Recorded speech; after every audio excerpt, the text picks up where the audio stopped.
When Jonathan Miller, a war veteran, arrived at the hospital battling unbearable chest pain, he expected help. Instead, he was met with the cold stare of a receptionist, for whom the color of his skin mattered more than the urgency of his life. A gray morning blanketed the small town as Jonathan Miller, a Vietnam War veteran, trudged slowly down the street. His steps were labored, each movement accompanied by sharp pain in his chest. Against the faint rustling of fallen leaves and the chill of the wind, he repeated to himself, like a mantra, "You can't do this. They'll help. Just make it to the hospital." But deep down, Jonathan doubted it. He knew that the hospital he was heading to was not a place where black patients were welcome. It was an unspoken rule, but it lingered in every glance and every interaction. People like him weren't treated as patients. They were seen as problems. Jonathan backed away from his momentum to look up at the hotel. When he reached the glass doors, his heart sank, not just from the physical pain, but from the anticipation of yet another wave of rejection. Over the years, Jonathan had grown used to the stares that seemed to ask, "What are you doing here?" He had learned that whatever respect his military service might have earned him ended where prejudice began. "Just go," he murmured, trying to silence the voice inside him. Inside, the hospital gleamed with sterile white walls and polished floors. The scent of disinfectant hung in the air, sharp and clean. Everything looked pristine, but the atmosphere carried an icy indifference. Jonathan could feel the stares of a few patients lingering on him before quickly looking away. That brief moment was enough to reignite an all too familiar ache, not physical, but the kind left by prejudice and scorn. The receptionist, a white woman in her 40s with a neat hairstyle, was idly flipping through the appointment log. When Jonathan approached, she didn't even bother to look up. "Excuse me, I need help," he began, his voice trembling slightly. "Severe chest pain. I'm a veteran." The woman glanced at him over her glasses, her eyes scanning his worn jacket with military patches. Her expression hardened, as if his presence was an inconvenience. "Do you have an appointment?" she asked curtly. "No, but the pain is bad. She cut him off with a cold shrug. "We're fully booked today. Try the clinic across the street." Jonathan froze, stunned. From the corner of his eye, he noticed a young couple, a polished, white pair, approach the desk. They were welcomed immediately, with a warm smile and friendly tone. "Welcome. How can I assist you?" the receptionist chirped. Jonathan stepped aside, feeling the sharp ache in his chest grow stronger. But the physical pain paled in comparison to the realization that this was a place where he would never be truly accepted, no matter what kind of veteran, person, or patient he was. "Hey!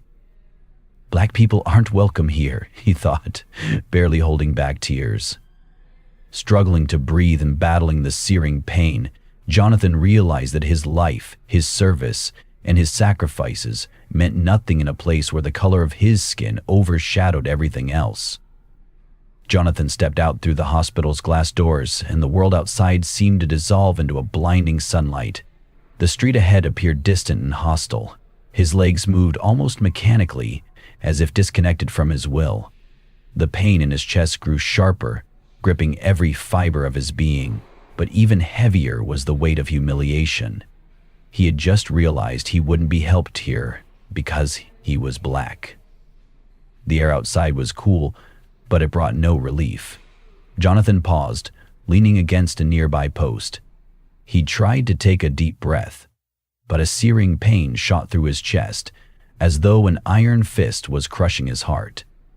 The world around him began to feel surreal. The sound of passing footsteps seemed muffled, and the light was too harsh, cutting into his vision. People passed by, their eyes briefly scanning his worn clothes and sweaty face, but no one slowed their pace. The pedestrians kept their distance, as if his condition were something contagious, as if he weren't a man, but a problem to be avoided. Jonathan tried to keep moving. Each step sent waves of sharp pain through his chest and a growing weakness in his legs. Ahead, he spotted a bench under a tree and staggered toward it, his pace slowing with every step. Reaching the bench, he sank onto it, barely able to maintain his balance. He thought the woman sitting there with a child had glanced at him briefly, but she quickly turned away.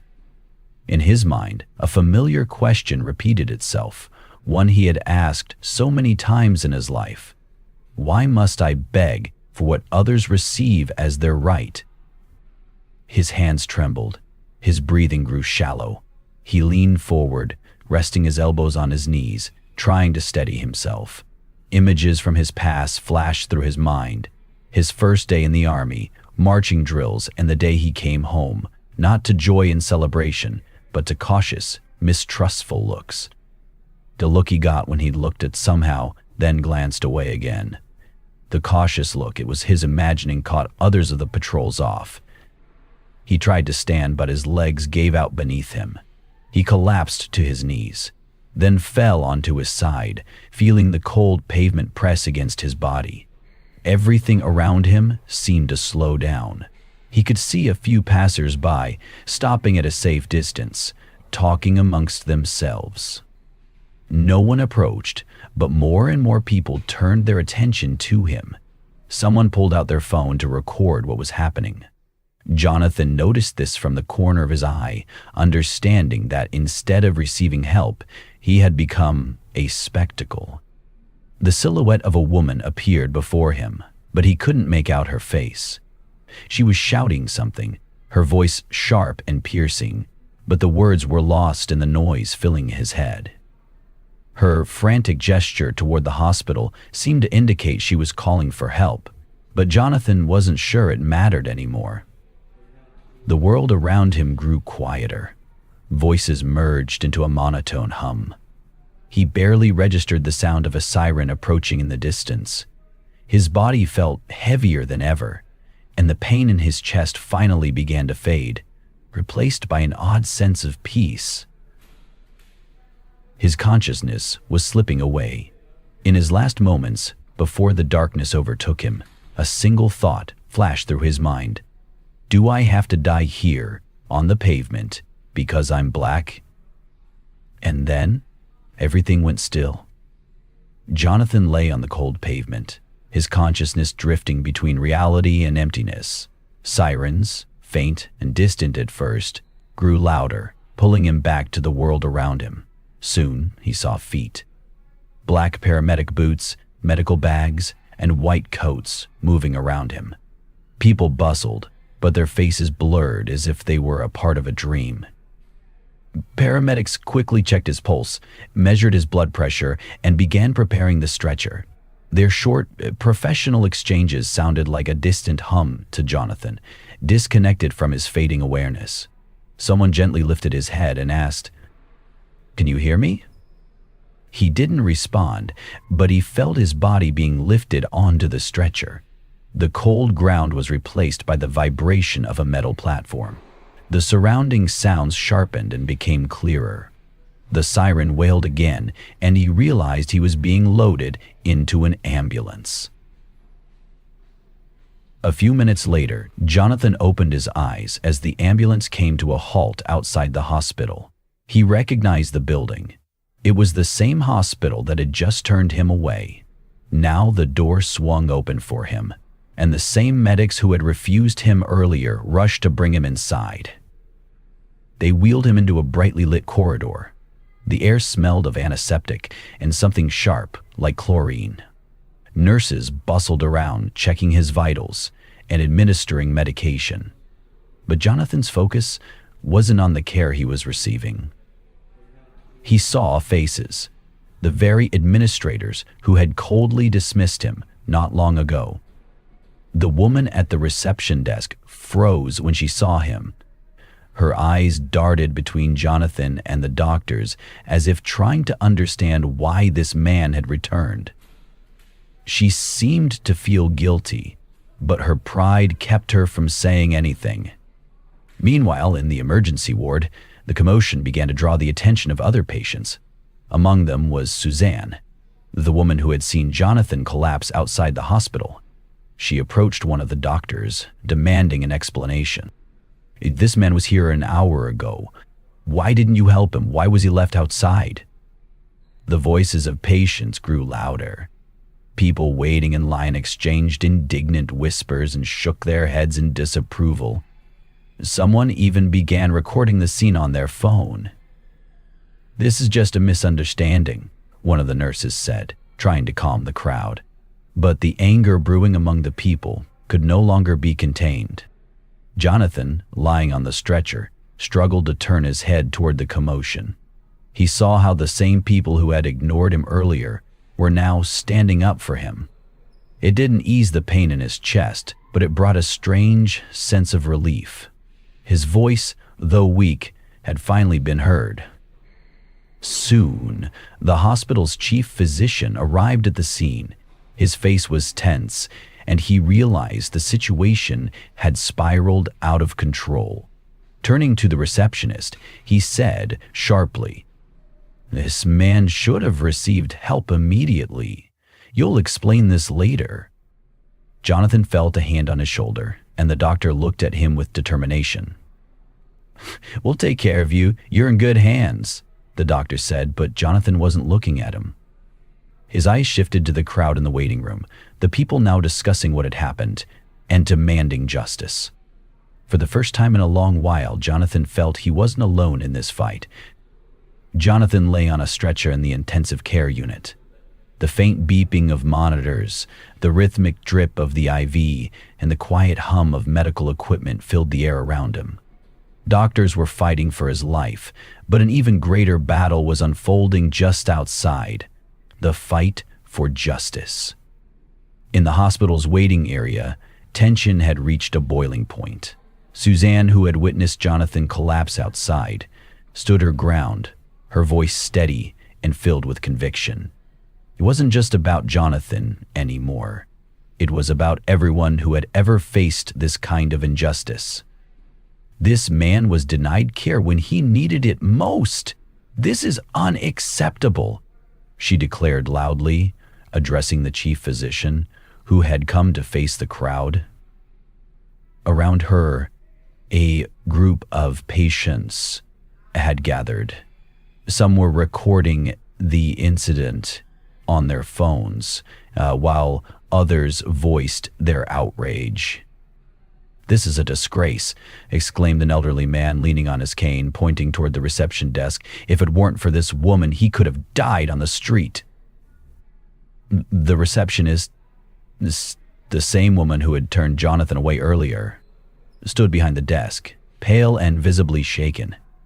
Her hands trembled slightly as they hovered over the keyboard, though she wasn't typing. Her face reflected a mixture of fear and shame. She opened her mouth to speak, but her voice was weak, unconvincing. "I didn't know his condition was that serious. He said he was a veteran, but we had other patients," she began, her voice faltering. "You had space for others, but not for him," shouted a woman holding a child. "We all saw it."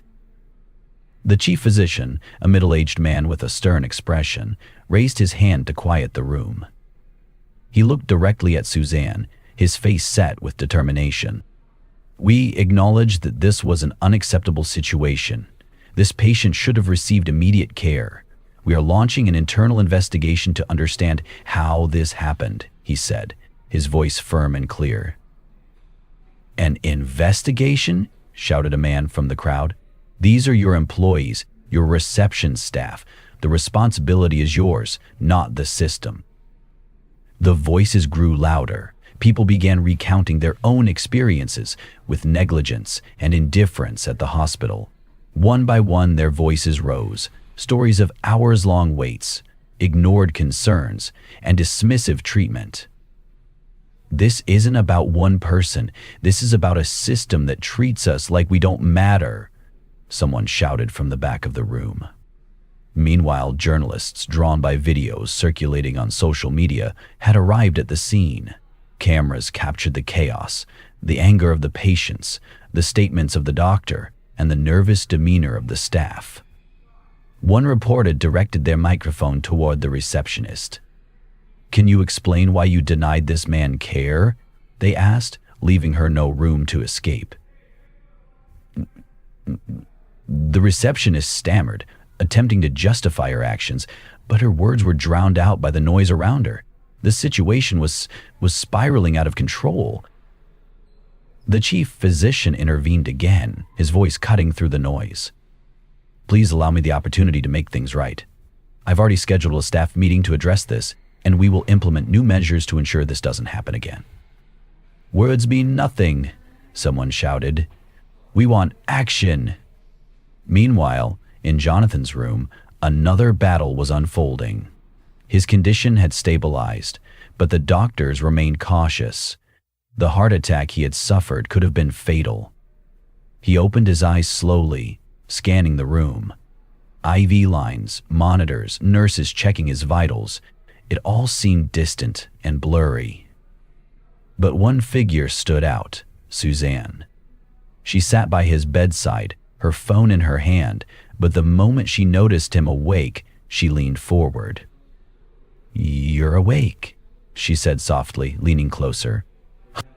He tried to speak, but his throat was dry. Suzanne, as if reading his mind, picked up a glass of water and helped him take a few small sips. "Thank you," he whispered, his voice raspy and weak. "Don't thank me," she replied. "Your story, your courage, that's what's changing everything right now. People are talking about how this hospital needs to change, and this is just the beginning." Her words surprised Jonathan. He didn't feel like a symbol of courage. To him, he was just another victim of a broken system. But in her eyes and her voice, he saw and heard genuine belief that his experience could ignite something bigger. Outside his room, the hospital remained in turmoil. Journalists continued filming, patients demanded real accountability, and the chief physician was already drafting new policies for admitting patients. This day was shaping up to be the beginning of significant, if forced, change. It had all started with one man who just wanted help, but ended up becoming the catalyst for a fight against injustice. As the hours passed, Jonathan's condition stabilized further, and he found himself lying in the quiet of the ICU. His body still ached, but it was a different kind of pain now, a dull throb that mingled with the clarity that was starting to emerge in his mind. The battle in the waiting room had left him physically exhausted, but it had also sparked something within him, a desire to see the world change. Suzanne had not left his side since his eyes fluttered open. She remained quiet, her eyes occasionally drifting from the room's bustling activity to Jonathan's face. For a moment, their gazes met, and Jonathan felt something he hadn't felt in a long time. Acknowledgement. Not for his service, nor for his sacrifice, but for his humanity. "Is it enough?" Jonathan whispered hoarsely, the question floating between them like a fragile thing. Suzanne looked at him, her eyes softening. "It's the start of something bigger. You've made sure of that." He nodded slowly, the weight of her words settling within him. He wasn't sure if he was ready to be the symbol of change. He had never wanted to be that.